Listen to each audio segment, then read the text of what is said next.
The Canadian Prime Minister will be heading to Japan next as he calls on middle powers to unite in a broken world order. CNA's Tan Chiu-hee explains the state of ties between Japan and Canada. In a world of great power rivalry, the countries in between have a choice: compete with each other for favor or to combine to create a third path with impact.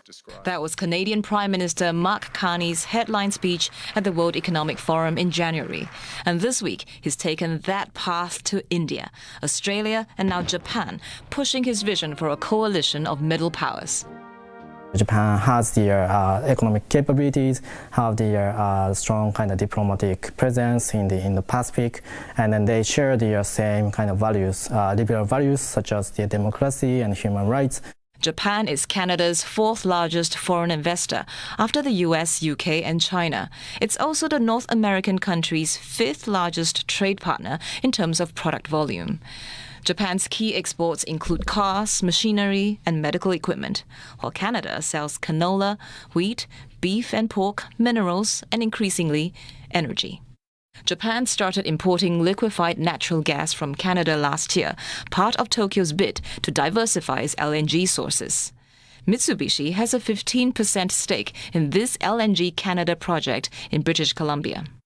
What concerns the people most in Japan currently is cost of living, inflation, and natural resources is the basis for all the things that are produced, and energy as well. Because of what's happening now in Middle East, I think it's important for Japan that it has other sources of imports. Canada joins maritime security exercises in Asian waters, and it recently signed defense technology transfer and information sharing agreements with Japan.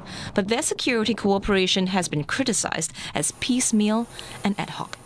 Canada is the member of the NATO, and then their kind of perspective, security perspective, could be shifting to more like the European side. So in that sense, it will be kind of like difficult to understand to what extent Canada could actually commit militarily to the Indo-Pacific in the future. Tokyo and Ottawa have long been caught in what analysts call the Washington distraction, forced to respond to US tariffs and pressure to pay more for their own defense.